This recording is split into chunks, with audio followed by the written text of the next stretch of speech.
Welcome!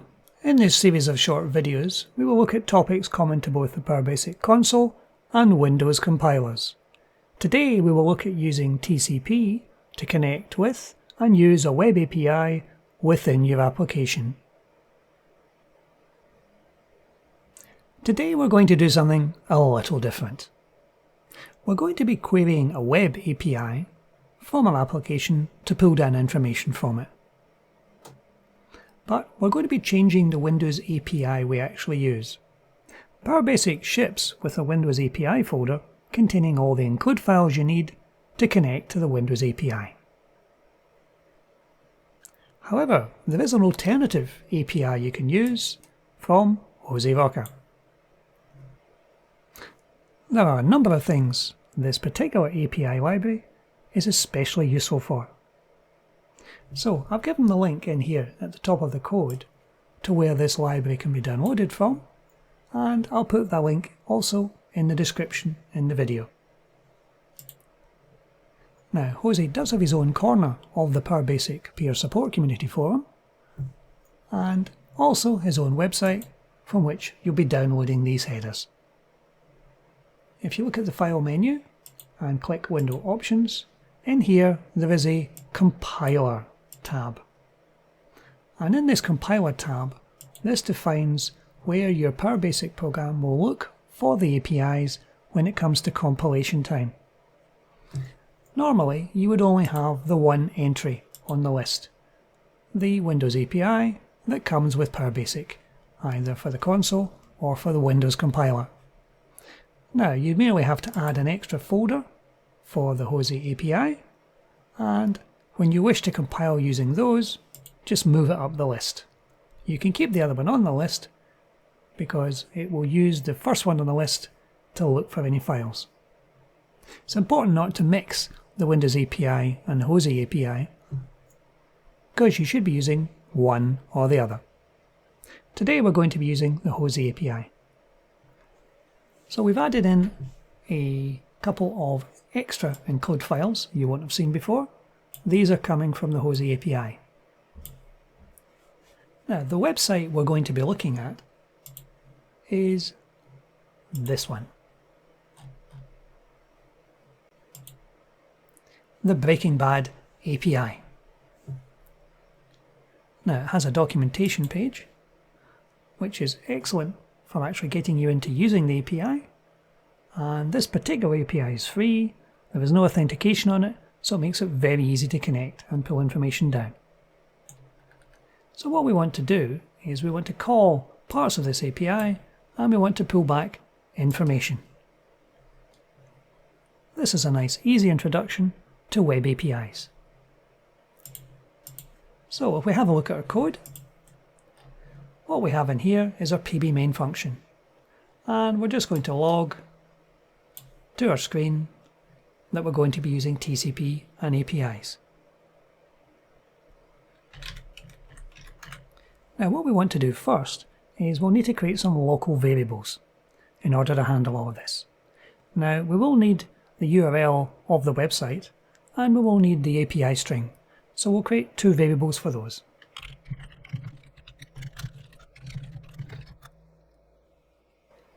Now just in case we get an error back, we need an error variable.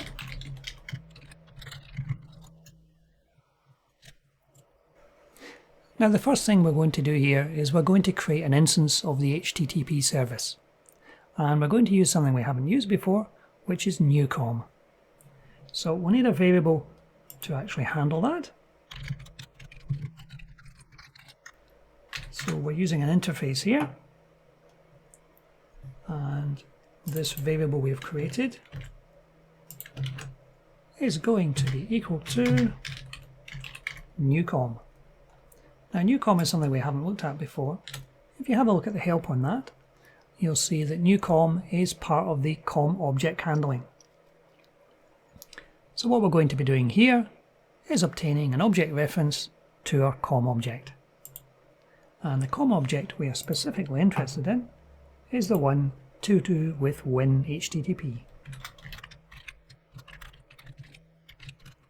Now with any object, you'll need to make sure that our instantiation has been successful, so we can test that.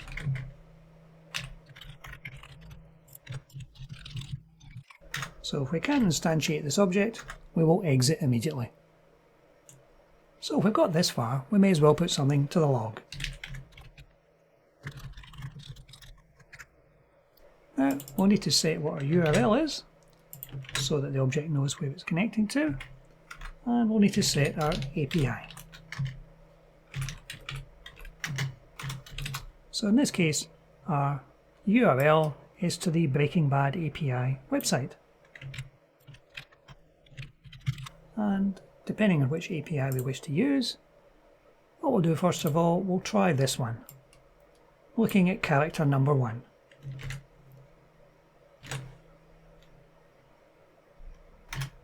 So having set these two variables up, we'll call a function, I think, to actually perform the connection. And we're going to have a number of parameters in this one. And the first parameter we want to pass is our object handle.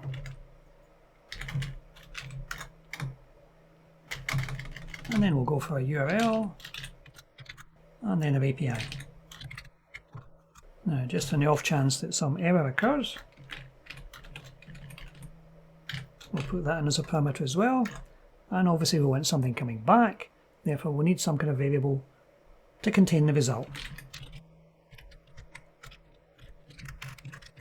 And if this function returns nothing, then we'll return a false. So we haven't declared an str result yet, so let's prep that as a variable. So let's have a look at creating this new function.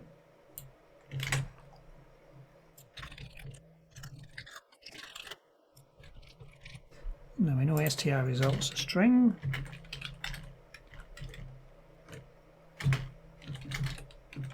This is a wide string. This is also a string, and the URL was an ASCII.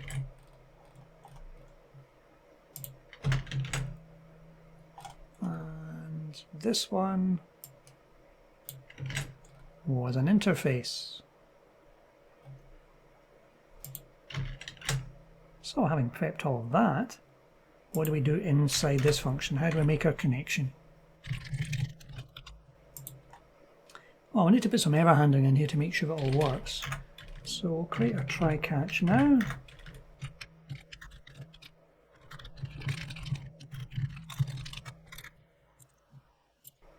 We need to open a connection to this HTTP website. So we'll use the handle we got earlier, and we'll start off with that. And we'll use the open method. And we're getting something back, and we're giving it the URL, and we're tacking on the API, and the final parameter is a false.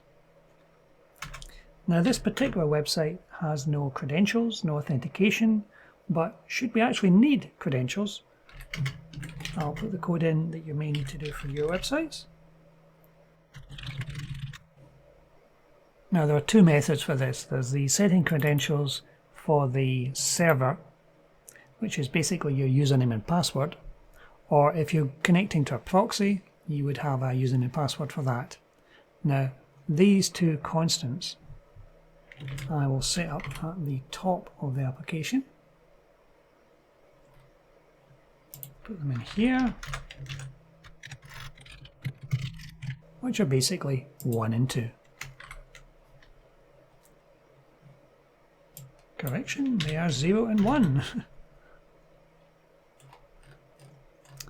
Right, okay, so for this particular website we have no need of credentials, so we can push ahead, and having made our connection, our next attempt would then be to send our request.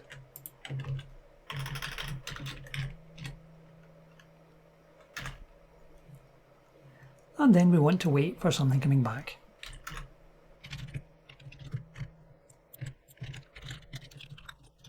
Now we can set in here how long we want to wait, so 5 or 6 seconds is a reasonable length of time to wait unless it's a really busy website or quite a slow one. And we will prep our variable. We're going to need a few variables in here, so we'll prepare them as we go. So we've sent a message to the website. We're now waiting for 6 seconds for any kind of response, and assuming we actually get a response coming back, we're going to be handling this in a stream.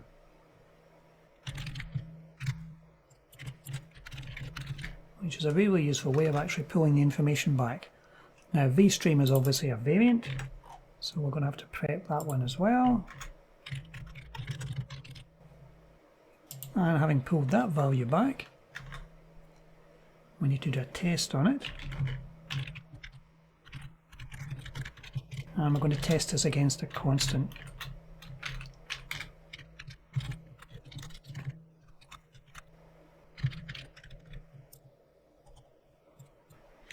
Now this is where these additional libraries come into use, because we're going to create a new variable as an iStream, and this one is what's going to pick up our information. So we take vStream in, and we need to know how big this stream actually is.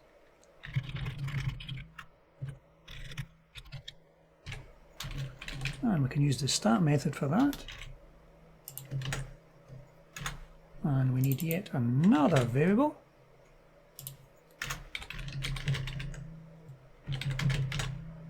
And this is for our stats. So now we know how big the stream actually is, we can pull that into our buffer. So first of all, we ensure our buffer is actually big enough to hold it by preparing our buffer by putting X number of spaces into it, X being whatever this returns, which is the size of the stream. So we prepared a buffer, which is another variable we're going to have to prep.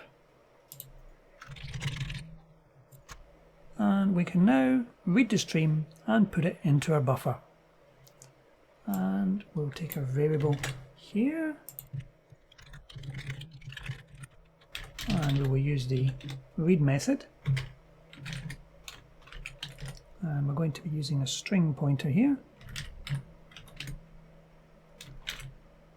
which will give us back the handle to where str buffer exists in memory. And we'll get a second parameter, which is the size of our buffer. And another variable on the end, cbread, which we will declare up here. And this one's going to be a D word.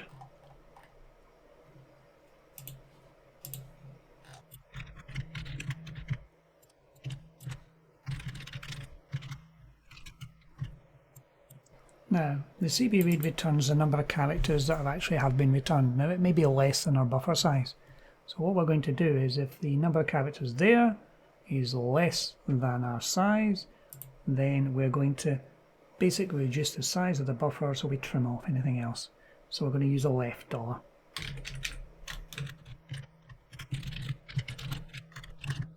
So that way we won't have any trailing spaces. And then to keep things tidy, we can then release the memory that's been set up for this one by setting equal to nothing. Now, assuming we have actually been given back something, assuming there's something in the buffer and its length isn't 0, then we can save this to a result.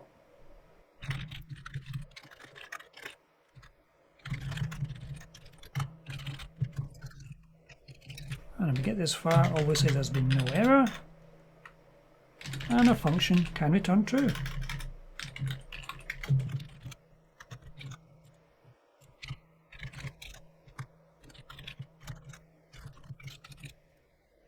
Now, down on our cat, should any error actually occur, we'll want to pick up the error.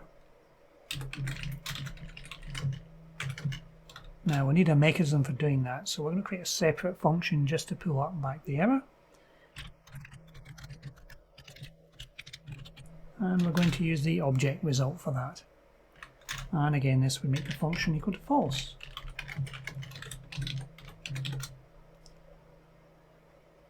So we're nearly there. We'll create a new function to pull back that.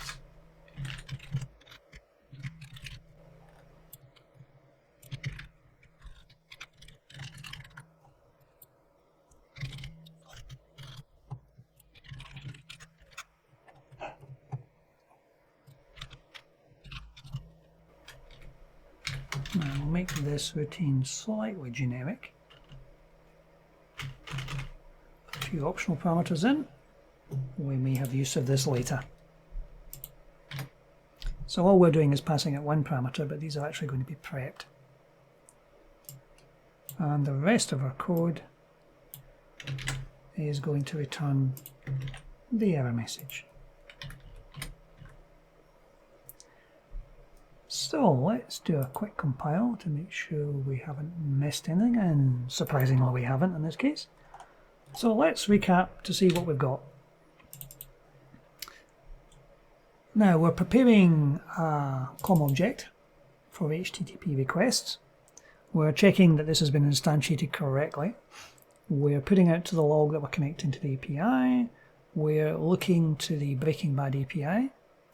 We're calling at the API for characters, looking for character number 1, and we're calling our function. Now, assuming this actually returns a result, we'll want to put it on the screen. But if there's an error, we will log our error first. And since funlog is expecting a string and our error log is a wide string, we'll use a code to translate it back to something that funlog will accept. And what we'll do is we'll just push our result straight out to our log. Right, quick compile on that. We've missed our bracket. Right, and there we go. We have obviously successfully connected to the API. We've pulled back character number 1. We can see the details of that, the name, the birthday, the occupation, obviously an image file. We also have the nickname, the appearance in which seasons he appears, and it's returning quite nicely. However, the format of that is not very human readable.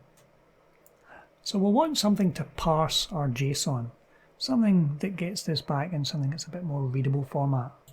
However, we'll leave that JSON parsing for another video. Well, I hope you liked this introduction to web APIs. That's it for today. Thank you for watching.